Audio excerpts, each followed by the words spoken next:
Shalom, shalom peuple de Dieu, soyons richement comblés. Nous disons merci à l'Éternel pour l'opportunité qu'il nous a encore une fois accordée de rester, de demeurer en sa présence. Que son nom soit loué, que son nom soit exalté, magnifié et glorifié. Nous continuons avec notre enseignement sur la foi. Aujourd'hui, nous voulons parler de la foi, l'esprit de servitude et la délivrance. Que le Seigneur te bénisse. N'oublie pas de liker, n'oublie pas de partager. Que le Seigneur soit ta bénédiction au nom de Jésus-Christ. Nous allons prier. Dieu de gloire, Papa, nous bénissons ton Saint-Nom. Que ton nom soit loué, que ton nom soit exalté. Que ton nom soit magnifié et glorifié. Merci de ce que tu prends contrôle et de ce que ton nom est sanctifié au milieu de nous. Que ton nom soit à jamais béni. Au nom de Jésus, nous avons prié. Amen. Chers auditeurs, chers enfants de Dieu, chers serviteurs, servantes de l'Éternel, soyez richement comblés encore une fois ce matin. Que le Seigneur vous bénisse abondamment. Vous tous qui sommes en train et qui êtes en train de travailler dans le champ de l'Éternel, en vue, voilà, de l'édification des saints pour le salut, que le Seigneur vous bénisse. Nous allons, comme je l'ai dit, parler aujourd'hui au sujet de la foi, de l'esprit de servitude et de la délivrance. Certainement que, voilà, la volée délivrance, on ne pourra pas trop les développer, mais on commence déjà par le développer en parlant de l'esprit de servitude. Que le Seigneur nous bénisse. Notre verset de base, nous allons le lire dans le livre de Marc, Marc au chapitre 9, le verset 20 au verset 24. Marc chapitre 9, verset 20 à 24. Nous lisons ensemble la parole du Seigneur. Je vais le lire dans la Bible français courant, version français courant. Ceci nous permet de mieux voir les détails de ce qui s'est dit. Nous lisons au nom puissant de notre Seigneur Jésus. Marc 9, verset 20 à 24. On le lui amena donc. Dès que l'esprit vit Jésus, il secoua rudement l'enfant. Celui-ci tomba à terre. Il se roulait et avait de l'écume à la bouche. Jésus demanda au Père, depuis combien de temps cela lui arrive-t-il?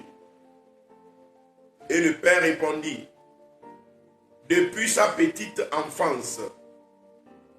Et souvent, l'esprit l'a poussé dans le feu ou dans l'eau pour le faire mourir. Mais aie pitié de nous et viens à notre secours, si tu le peux. Jésus répliqua, si tu le peux, dis-tu, mais tout est possible pour celui qui croit.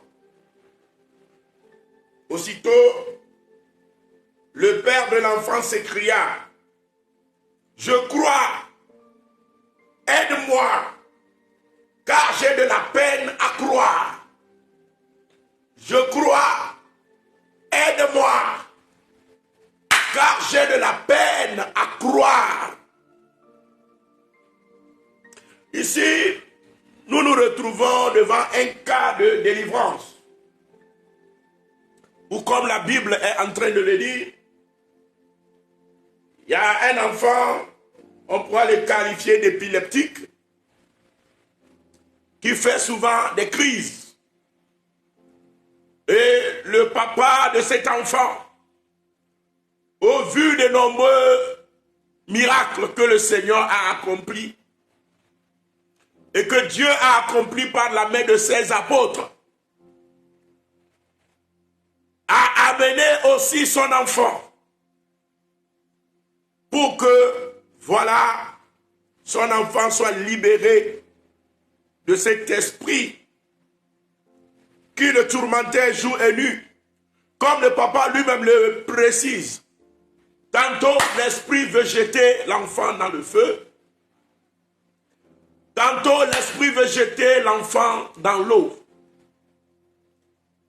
Et le papa a amené l'enfant afin de sauver la vie de l'enfant.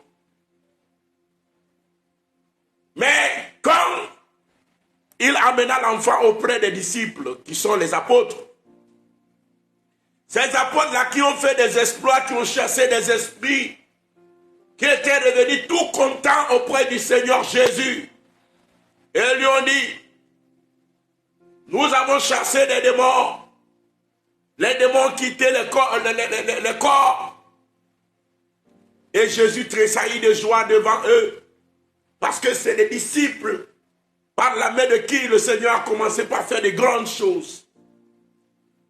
Mais pour ce cas typique, le papa ayant amené son enfant, les apôtres se sont mis à commander le démon. Imaginez 12 hommes autour d'un petit enfant en train de commander le démon du matin jusqu'au soir. Mais rien ne se produisit. Le démon ne faisait que montre de son arrogance, des insultes, des injures, comme quoi il ne partira pas. Et du matin jusqu'au soir, les apôtres ont dépensé leur énergie dans la délivrance. Ils espéraient fortement la libération de la vie de cet enfant. Mais rien n'était. Parce que il y a un problème qui empêche la délivrance là d'avoir lieu. Le manque de foi. La foi nécessaire pour obtenir sa délivrance. Lorsque le Seigneur Jésus est arrivé, il fut très énervé au vu de la situation dans laquelle s'est retrouvé les apôtres. Parce qu'ils devaient pouvoir chasser les démons là. Mais ils ne l'ont pas pu. Et il a grondé les apôtres, il a dit, jusqu'à quand vous supporterai-je? Jusqu'à quand vous supporterai-je? Les apôtres se sont approchés de lui en secret pour lui poser la question, pourquoi nous n'arrivons pas à chasser les démons là? Il a dit, c'est à cause de votre incrédulité. Des gens qui ont déjà fait des exploits, des gens qui ont déjà chassé des démons, des gens qui ont déjà libéré certaines personnes. Comment pourra-t-on leur parler d'incrédulité? Oui, il y a des degrés dans la foi. Tu peux avoir la foi, mais il y a des moments où il arrive qu'on commence par douter. Où il y a des situations devant lesquelles le cœur bat. Il y a des situations où on n'a pas la ferme assurance. Oui, on peut avoir la foi pour un sujet, mais ne pas avoir la foi pour un autre sujet. Quelque chose a manqué auprès des apôtres. Mais quelque chose a surtout manqué auprès du père de l'enfant. La foi doit être des deux côtés. Celui qui espère le miracle a besoin de la foi. Et celui qui prie pour lui aussi a besoin de la foi.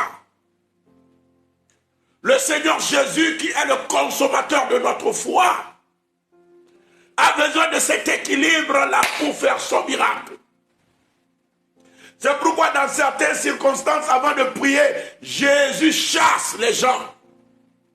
Des fois, il renvoie tout le monde. Parce que les gens qui sont autour de lui, par la manque de leur foi, peuvent bloquer le miracle d'avoir lieu. Si l'homme de Dieu a la foi,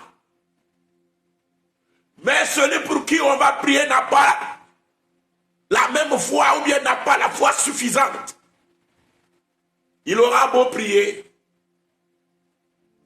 C'est pourquoi des fois, quand tu es serviteur de Dieu, quand tu es homme de Dieu, tu veux prier pour quelqu'un. Il faut d'abord vérifier le degré de foi de la personne.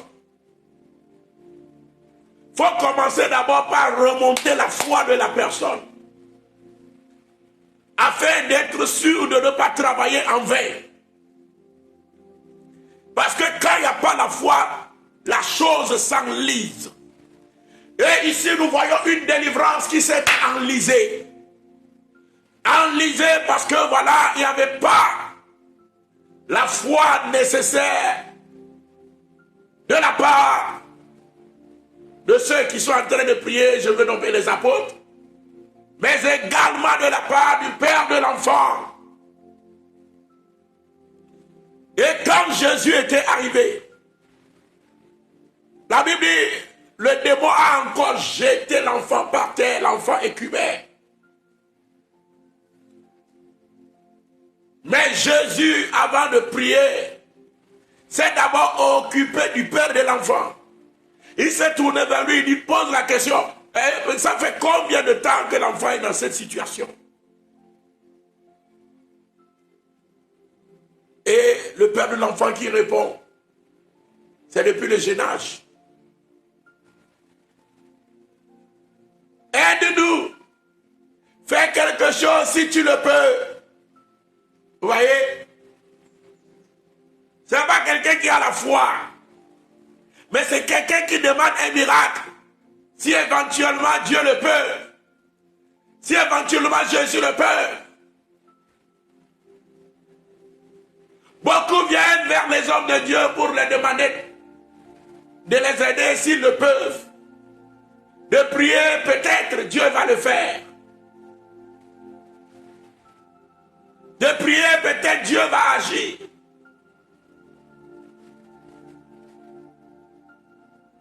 Laisse-moi te dire que toi-même tu viens et tu constitues un handicap pour ce que tu es en train de demander.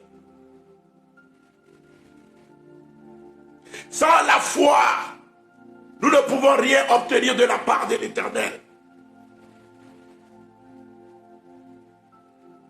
Donc il dit à Jésus, si tu le peux. La Bible dit, rien n'est impossible à celui qui croit. Jésus-Christ s'est tourné vers lui et a répété sa phrase. Si tu le peux. Il a dit, monsieur, c'est ce que tu veux dire?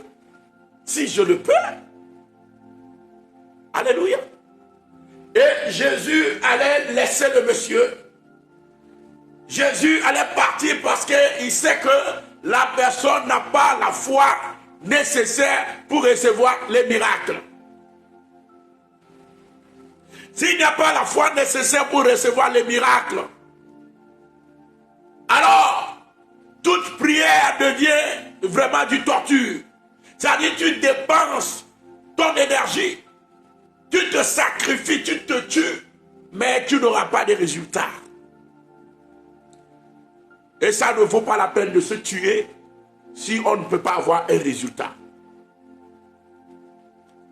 Il faut garder son énergie pour l'utiliser à bon escient, afin de porter beaucoup de fruits.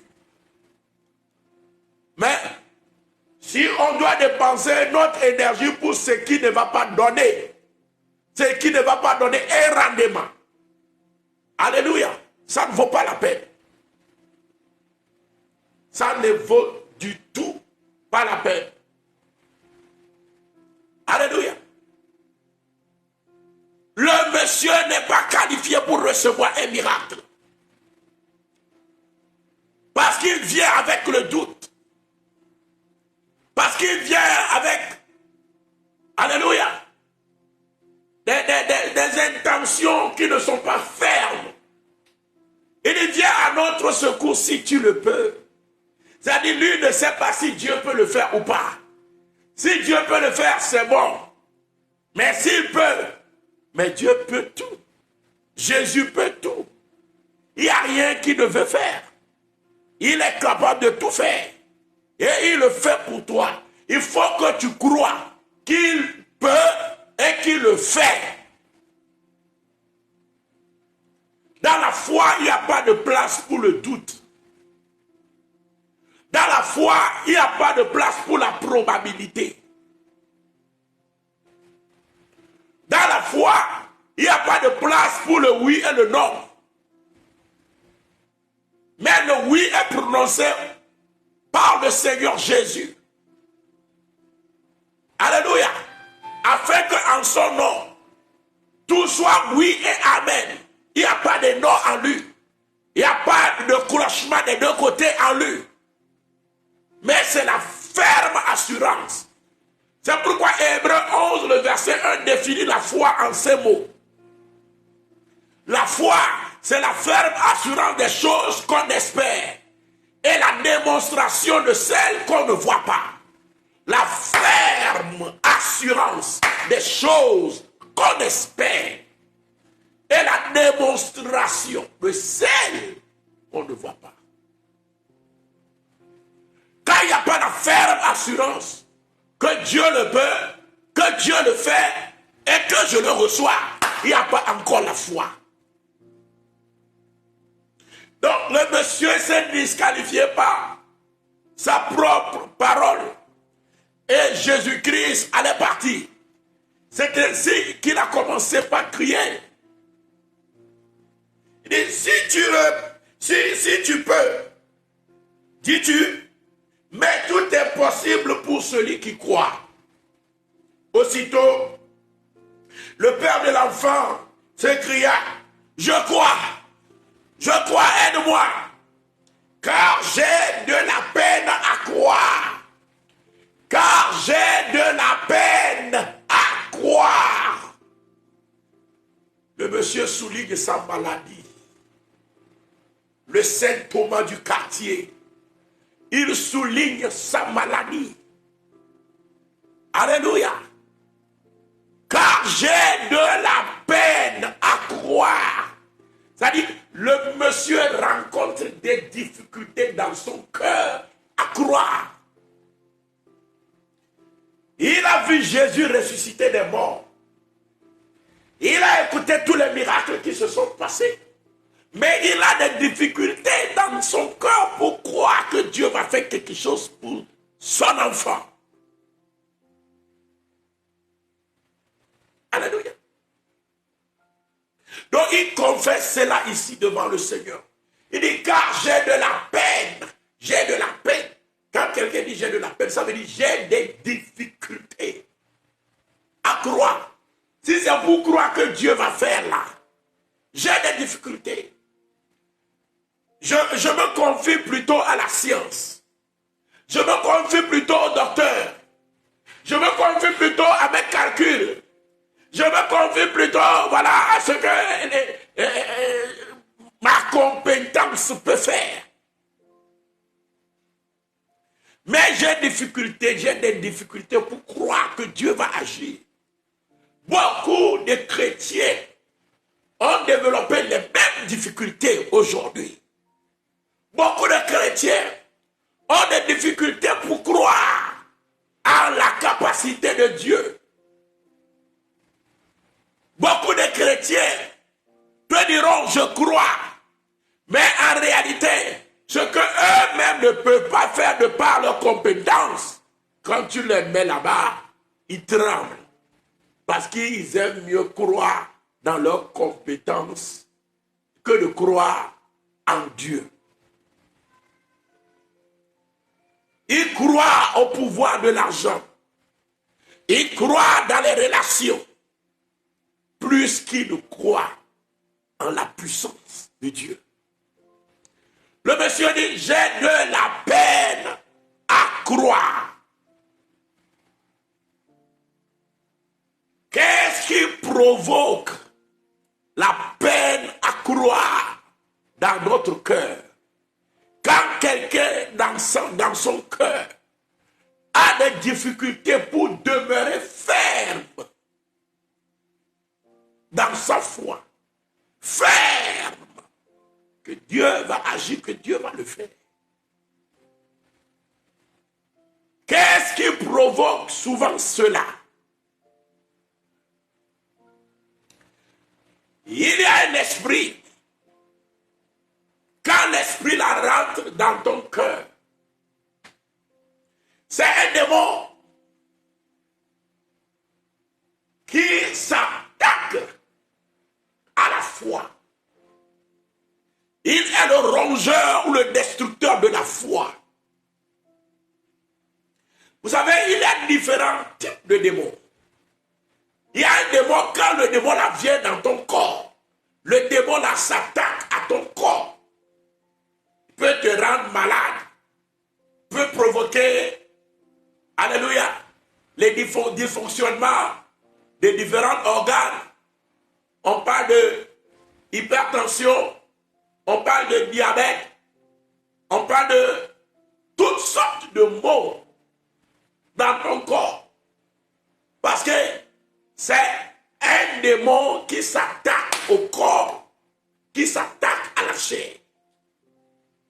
Il y a des démons qui s'attaquent à l'esprit, qui fait qu'il y a certaines personnes qui divaguent, qui sont instables, etc., etc. C'est-à-dire, tous les démons n'ont pas le même mode de fonctionnement ou le même mode opératoire. Mais de tous les démons, il y a des catégories de démons. Quand eux, ils viennent dans ta vie, ils ne s'attaquent pas à tes finances. Ils ne s'attaquent pas à ta santé. Mais la chose à laquelle le démon là s'attaque, c'est la foi de la personne. Il y a un démon qui s'attaque uniquement à la foi pour détruire la foi. Et le démon là s'appelle l'esprit de servitude. Et ce démon dérange beaucoup de gens. C'est un démon, soit quand il te possède, ou soit quand il vient dans ta proximité. Parce que c'est un démon qui possède certaines personnes. Mais d'autres personnes ne sont pas possédées, mais c'est un esprit qui vient faire des injonctions. C'est-à-dire qui vient te parler, qui vient t'attaquer, qui vient s'élever contre toi. Le but final, c'est de devenir maître de toi. Mais il n'est pas devenu. Mais il cherche à t'influencer. Donc, comme je l'ai dit, certains sont possédés par les démons là. Tandis que d'autres sont influencés par les démons là. Mais quand ce démon rentre dans ton environnement ou rentre dans ta vie, il s'attaque à la foi et tu auras des difficultés pour croire. C'est un démon en s'attaquant à la foi qui provoque la crainte dans le cœur de la personne. La crainte sur tous les sujets, au sujet desquels la personne attend Dieu, attend que Dieu fasse quelque chose. Le monsieur dit, j'ai de la peine à croire. Alléluia. Que le Seigneur te libère de l'esprit de servitude au nom de Jésus. Et que la véritable foi s'établit dans ton cœur. Au nom de Jésus-Christ de Nazareth, je ne t'écoute pas me dire Amen. Comme je suis en train de le dire, alléluia, nous allons faire notre seconde lecture. Dans le livre de Romains, chapitre 8, le verset 15. Romains, chapitre 8, le verset 15. Le livre de Romains, chapitre 8, le verset 15. Ôte le voile sur ce démon-là qui s'appelle l'esprit de servitude. Parce que c'est un esprit qui détruit la foi. Et en détruisant la foi, il maintient la personne dans la crainte perpétuelle. Tu as toujours peur. Même en voyant tous les miracles que le Seigneur fait, tu as toujours peur. Même en voyant les grandes œuvres que le Seigneur accomplit, tu as toujours peur. Ou des paroles de peur et de doute traversent ton esprit. Les démons là viennent faire des injonctions. Alléluia. Alléluia. Nous allons lire Romains 5, Romains 8, le verset 15, autant pour moi. Nous lisons au nom puissant de notre Seigneur Jésus. Et vous n'avez point reçu un esprit de servitude. Voyez, la Bible nous parle ici. Ce n'est pas l'esprit de servitude là que nous avions reçu. Et vous n'avez point reçu un esprit de servitude pour être encore dans la crainte. Voyez, parce que celui qui reçoit l'esprit de servitude là demeure toujours dans la crainte et n'a jamais la foi. Le monsieur dit, j'ai de la peine à croire, j'ai des difficultés à croire, parce que le monsieur a en lui l'esprit de servitude. Et le monsieur est continuellement dans la crainte, même au vu des grands miracles que Jésus-Christ opérait. Sois libéré au nom de Jésus de l'esprit de servitude. Dis-moi Amen. Donc comme le Seigneur, la Bible dit, il dit, et vous n'avez point reçu un esprit de servitude pour être encore dans la crainte, mais vous avez reçu un esprit d'adoption par lequel nous crions Abba Père. Donc ici, c'est la première partie du verset qui m'intéresse. Il dit, vous n'avez point reçu un esprit de servitude pour être encore dans la crainte. Parce que l'esprit de servitude maintient l'état de la personne dans la crainte, maintient l'état de la personne dans le doute, maintient l'état de la personne, alléluia, dans l'incrédulité. Cet esprit de servitude a été la cause de la destruction de nos pères qui sont sortis de l'Égypte. Nos pères qui sont sortis de l'Égypte. Quel miracle ils n'ont pas vu. L'eau changée en sang. Des poux qui ont ravagé le pays de l'Égypte. Une pluie de grêle et le feu qui se promenait sur la terre. Même tous les premiers-nés de l'Égypte qui sont morts. Et enfin, la mer Rouge qui s'est fendue en deux. Et ils ont marché au milieu de la mer à sec. Mais les messieurs là sont morts à cause de leur incrédulité. C'est-à-dire, au vu de tous les miracles là, ils n'ont jamais eu la foi. Parce qu'il y a un esprit en eux, l'esprit de servitude, qui les maintenait continuellement dans la crainte, qui les maintenait continuellement dans le doute. Donc quand un petit problème intervient, ils veulent lapider Moïse. Il dit, ah, nous allons mourir parce que Dieu nous a abandonnés. Moïse dit, ah, tous les miracles que vous avez vu Dieu faire, vous avez toujours peur. Hey. L'esprit de servitude.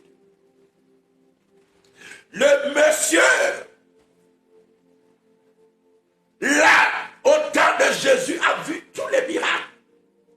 Mais il dit, j'ai de la peine à croire. Je me pose toujours des questions. Je continue pas à douter. Même j'ai vu un mort ressuscité devant moi, je doute. J'ai vu des signes et des miracles, je doute. Il y a certains dans nos églises, ils sont là, ils voient tous les miracles que Dieu fait, mais ils ne continuent pas à douter. Esprit de servitude.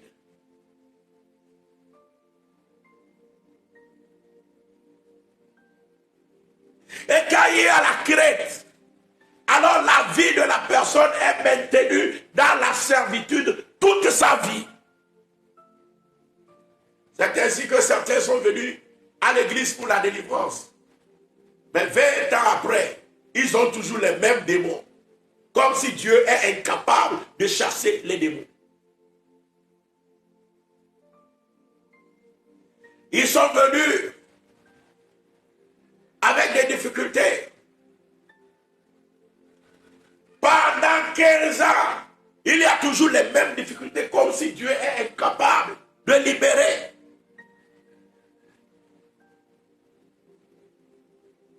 Ton Dieu n'est pas incapable.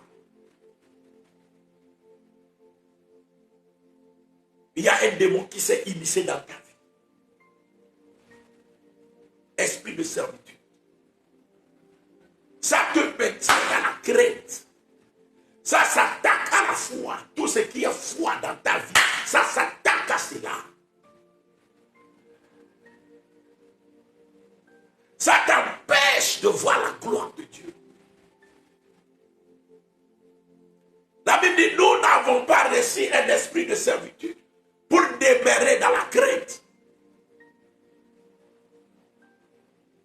Alléluia. Et ceux qui sont dans la crainte sont retenus dans la servitude. C'est-à-dire, l'esprit là alors accomplit son œuvre qui est la servitude dans leur vie. Aujourd'hui, beaucoup sont en Christ, sont toujours dans la servitude. Dans les prisons, dans des liens. Malgré toutes les prières, 40 jours de jeûne, 21 jours de jeûne, 7 jours de jeûne, encore 40 jours de jeûne. Mais le démon est là intact. Sans rire ni gratitude, ni ingratitude. Il est là tranquille. Il te regarde. Mon ami, Jésus-Christ, il a fait 40 jours de jeûne. Après, les morts sont ressuscités.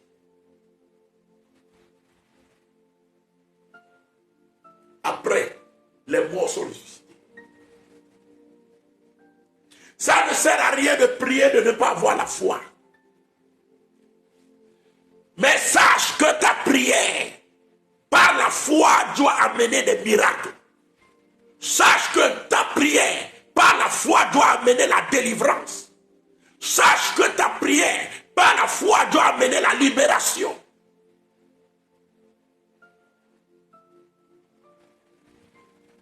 Ce n'est pas possible que pendant 40 jours, tu jeûnes et tu as toujours les mêmes démons. Comme si ton Dieu est incapable. Non. Non. Alléluia. Dieu n'est pas incapable. Il faut régler ta foi. Afin que ta recherche de Dieu puisse porter du fruit. Afin que tes jeûnes puissent porter de fruits. Afin que tes prières puissent porter de fruits.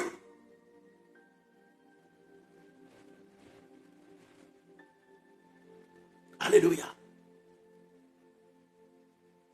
Alléluia.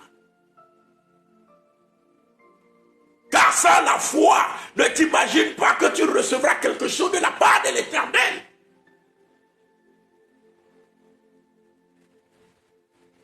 Que le Seigneur restaure ta foi. Dans la Bible dit, par la crainte de la mort, ils ont toute leur vie retenue dans la captivité, dans la servitude. Hébreux 2, verset 15. Et l'esprit de servitude, Romains 8, verset 15 nous dit, nous maintient toujours dans la crainte. C'est pourquoi le monsieur avait de la peine à croire.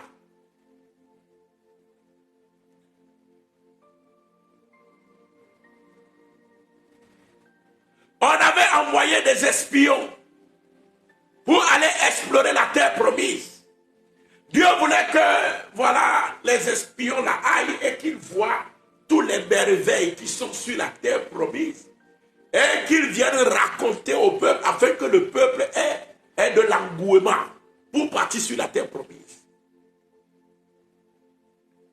Mais quand les espions sont partis, et quand ils sont arrivés, ils ont exploré le pays pendant 40 jours. Mais plutôt, c'est le côté négatif qu'eux, ils ont vu. C'est les batailles qu'eux, ils ont vues.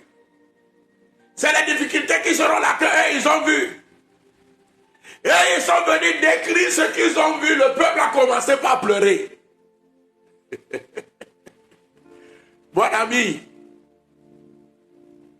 qui est celui-là qui est devant de toi et qui te dirige sur la voie du Seigneur? Il y a des fois des amis qui sont en avance sur nous dans la foi. Mais c'est des gens que le diable utilise des fois pour tuer notre foi. Ces espions-là sont pris du milieu du peuple comme des échantillons, comme des gens respectables. Mais quand ils sont partis, ils sont revenus. Hey! Le rapport a tué les enfants d'Israël debout. Et toute la nuit, le peuple a pleuré. Le peuple a pleuré. Le peuple a pleuré. Vous savez, devant les difficultés, l'esprit de servitude fait pleurer. Parce que ça t'empêche de voir la gloire de Dieu. Ça t'empêche de réaliser la puissance de Dieu. Et ça t'empêche d'avoir la foi. Alors tu es tétanisé, tu trembles et tu pleures. Je reviendrai sur cela. Alléluia. L'esprit de servitude fait pleurer. Ça te fait croire que pour toi c'est fini. Qu'il n'y a plus d'espoir pour toi dans ce monde. Ça te fait croire que Dieu fait le miracle pour les autres, mais il ne peut pas le faire pour toi. Que ton cas est exceptionnel. Et certains, en venant auprès des hommes de Dieu, ils veulent tout faire pour démontrer à l'homme de Dieu que sa maladie est exceptionnelle ou que son démon est exceptionnel. Je ne sais pas si ton démon est un démon regradé, je ne sais pas. Mais laisse-moi te dire qu'au nom de Jésus, tout genou fléchit. Donc, il n'y a pas de démon exceptionnel devant Jésus. Mais tous les démons sont à terre devant Jésus. Même Satan lui-même tremble. La Bible dit, tu crois que Dieu existe, tu fais bien. Mais les démons aussi croient et ils tremblent. C'est ce que la Bible a dit. Donc maman, tu n'as pas un démon particulier. Tu n'as pas un démon exceptionnel qui n'obéit pas à la parole de Dieu. Un démon demeure un démon. Et la Bible dit, les démons tremblent devant Jésus. Et tout genou fléchit devant lui. Alléluia. Alléluia. Sache que les démons là, qui est en train d'attaquer ta vie, fléchit genou devant le Seigneur. Les démons là qui attaquent la vie de tes enfants, fléchis le genou devant le Seigneur. Les démons là qui attaquent tes affaires, fléchis le genou devant le Seigneur.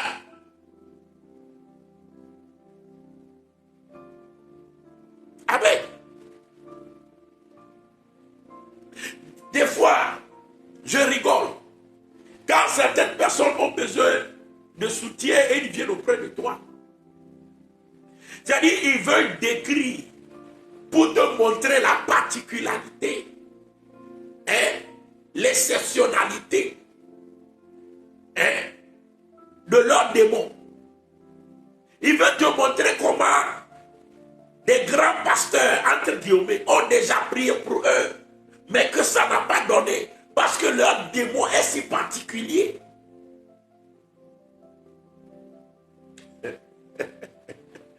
Oh là là, oh là là. La Bible dit, mon ami, que tu crois que Dieu existe, tu fais bien, mais les démons croient et ils tremblent. Le démon là qui est tranquille en toi, qui est pire devenu arrogant, qui insulte les gens, on lui dit de sortir, il dit je ne sors pas. C'est parce qu'il est en train d'exploiter des faiblesses. Dis-moi réellement, est-ce que tu as la foi? Au nom de Jésus, sois libéré maintenant. Sois libéré maintenant. Au nom de Jésus-Christ de Nazareth. Au nom de Jésus, tout genou fléchit. Aujourd'hui, tu crois que tu as cette parole-là. Je dis, si tu crois, ce problème ne peut plus demeurer dans ta vie. Sois maintenant libéré au nom de Jésus. Sois maintenant libéré au nom de Jésus. Et si nous prenons, oh my God, si nous prenons les espions qui étaient partis pour explorer la terre promise, il y avait deux d'entre eux. Leur version est différente. Leur rapport est différent. Eux, ils disaient, nous croyons que Dieu va nous donner la terre promise. Que ne sont les promesses que Dieu t'a faites? Mais au vu des situations qui t'environnent aujourd'hui, tu n'y crois plus. Dieu a amené les enfants d'Israël depuis l'Égypte avec des miracles.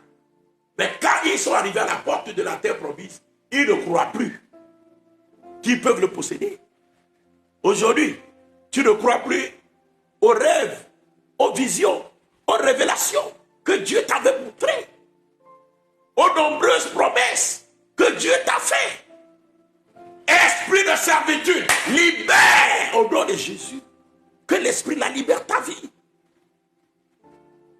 Rentre dans ta destinée prophétique. Au nom de Jésus-Christ de Nazareth, je ne t'écoute pas me dire Amen.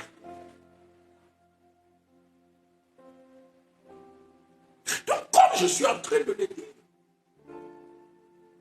alléluia. Seul Caleb et Josué, ils ont parlé autrement.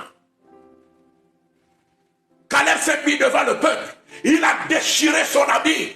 Il dit, l'Éternel est capable de nous faire posséder le terrain là. Oh là là. Devant les difficultés, si tu as la foi, tu demeures ferme. Devant les obstacles, si tu as la foi, tu ne fléchis pas, tu demeures ferme. Josué a déchiré son habit. Il dit, qu'est-ce que vous êtes en train de faire? Ce Dieu-là a déjà réalisé de grands miracles. Ce n'est pas maintenant qu'il va nous abandonner. Moi, je crois qu'il nous donnera la terre promise en possession. Qu'est-ce que toi tu crois concernant les nombreuses visions que Dieu t'a montrées, concernant les révélations que Dieu t'a montrées, concernant les promesses qu'il t'a faites? Qu'est-ce que tu crois? Tu crois qu'il va le faire? Crois-tu encore? Crois-tu encore à ses promesses, à ses rêves, à ses visions? Esprit de servitude, libère maintenant au nom de Jésus. Libère maintenant au nom de Jésus. Libère maintenant au nom de Jésus. Je vois quelque chose comme des écailles tomber sur les yeux de quelqu'un. Le Seigneur est en train de t'ouvrir les yeux. Tu rentres dans ta destinée maintenant au nom de Jésus. Thank you, Jesus. Crois-tu? Crois-tu? Crois-tu que tout esprit l'esprit de servitude soit brisé dans ta vie au nom de Jésus. Tu ne seras plus dans la servitude, ni dans la crainte, ni dans le doute, mais tu as la foi pour être sauvé au nom de Jésus. Donc, comme je suis en train de le dire, je vais terminer avec l'enseignement. Comme je suis en train de le dire, alléluia. Lorsque Josué a déchiré son habit, et Josué a dit, je crois que Dieu va nous faire posséder les terrains là. Moi, je crois que Dieu a parlé, ce qu'il a dit s'accomplira. Même s'il y a des anakim, même s'il y a des toumim, même s'il y a de ces géants-là sur la terre, j'ai pas peur. Je crois en l'Éternel, celui qui nous a connus dès le départ, qui a opéré les miracles, il le fera encore. Quand Josué, quand Caleb a parlé comme ça, regardez les rapports spirituels du discours de Caleb. Le rapport spirituel du discours de Caleb. Le rapport l'a dit ceci. Le rapport dit, Caleb est animé d'un autre esprit. C'est-à-dire, tout le peuple est animé par un esprit. Les frères, là, toute la nuit, ils ont pleuré. Ils ont même dit, on va lapider Moïse. Ils ont dit, c'est fini pour nous. Et ils pleuraient. Ils pleuraient. Ils pleuraient. Ils se la fait. Ils se lamentaient. Ils sont désespérés. Toute la nuit, ils ont pleuré. C'était un esprit. Mon ami, tu aimes t'enfermer. Tu aimes pleurer jusqu'à faire la dépression. C'est un esprit. C'est l'esprit de servitude. Ça ronge ta foi. Ça détruit ta foi. Le monsieur dit, j'ai de la peine pour croire. J'ai de la peine pour croire. Au nom de Jésus, tout démon qui te donne la peine pour croire est brisé aujourd'hui. Est brisé aujourd'hui. Est brisé aujourd'hui. Au nom de Jésus-Christ de Nazareth. Dis-moi Amen. Et comme je l'ai dit pour terminer. Alléluia. Nombre 14, le verset 24. La Bible dit, Caleb est animé par un autre esprit. Ça veut dire que la foi qu'a montré Caleb dépendait du Saint-Esprit. Tandis que le manque de foi que les autres ont manifesté dépendait de l'esprit de servitude. Vous voyez? Quel esprit t'anime? Alléluia. Quel esprit t'anime? Nous allons aller en profondeur, mais prochainement. Je vais aller en profondeur. On va voir les modes opératoires de l'esprit de servitude. Les modes opératoires de l'esprit de servitude. On va voir ça. Alléluia. Tu es à jamais libéré de l'esprit là. Au nom de Jésus. À partir d'aujourd'hui, tu rentres dans tes bénédictions. Je ne t'écoute pas me dire Amen. Nombre 14, verset 24. Nous lisons la dernière lecture au nom puissant de notre Seigneur Jésus. La Bible déclare, nous lisons ensemble au nom de Jésus. Et parce que mon serviteur Caleb a été animé d'un autre esprit. Ça veut dire qu'il y a un esprit qui l'a animé. Mais c'est un esprit qui est autre que l'esprit qui a animé les autres. Animé tout le peuple. L'esprit qui a animé tout le peuple, c'est l'esprit qui les a maintenus dans la crainte. Et la Bible appelle l'esprit là dans Romains 8, le verset 15, l'esprit de servitude. Alléluia. On dit, parce que mon serviteur Caleb a été animé d'un autre esprit et qu'il a pleinement suivi ma voie, je le ferai entrer dans le pays où il est allé. Et ses descendants le posséderont. Vous voyez? Donc, Josué s'est retrouvé avec l'esprit de foi. Vous savez, le Saint-Esprit vient nous donner des acuités, des capacités à croire. La capacité que le Saint-Esprit nous donne à croire, c'est-à-dire, il vient produire en nous la foi. Cette capacité-là, c'est ça qu'on appelle le don de foi. Et parmi les 9 dons du Saint-Esprit, il y a ce que nous appelons, il y a un des dons qui s'appelle le don de foi. Ça, c'est la capacité, l'acuité que le Saint-Esprit vient nous donner à croire. Et chacun peut développer cela. On va revenir sur ça. Amen. Quand je vais revenir sur cet enseignement. Parce qu'on va, on va rentrer même en profondeur. Alléluia. Que le Seigneur te libère au nom de Jésus. Et que tes miracles soient désormais ta portion au nom de Jésus. Que les promesses de Dieu pour ta vie soient désormais ta portion au nom de Jésus. Que la délivrance soit désormais ta portion au nom de Jésus. Je ne t'écoute pas me dire Amen. Donc la Bible dit clairement que Caleb a été animé dès notre esprit. Les autres aussi ont été animés dès notre esprit. L'esprit de servitude. C'est banni de ta vie. C'est banni de ton foyer. C'est banni dans la vie de tes enfants. Tu fais des enfants qui ne peuvent pas croire. Tu les intéresses à la prière, ils ne veulent pas. Et ils ne peuvent pas croire aux choses de Dieu. Parce que quoi? Il y a un esprit de servitude qui s'est emparé d'eux. Que l'esprit là soit banni au nom de Jésus. L'esprit là qui attaque la foi soit banni au nom de Jésus-Christ de Nazareth. Que le Seigneur te bénisse au nom puissant de notre Seigneur Jésus. Le mardi prochain, je reviendrai et nous allons voir les modes opératoires de l'esprit de servitude. Et nous allons pouvoir prier pour briser les œuvres de cet esprit-là dans nos vies et développer l'esprit de foi afin d'atteindre nos objectifs et nos miracles, nos délivrances. Que le Seigneur vous bénisse. Excellente journée. Shalom, shalom, shalom. N'oubliez pas de liker, n'oubliez pas de partager. Alléluia. Vous pouvez nous retrouver sur Moram TV, M-O-R-A-M TV, sur YouTube. Vous pouvez nous retrouver aussi sur la page Réveil et Restauration. La page Réveil et Restauration sur Facebook. Alléluia. Que le Seigneur vous bénisse. Que sa bonne paix se repose sur vous. Excellente journée à vous. Shalom, shalom, shalom. Bye bye.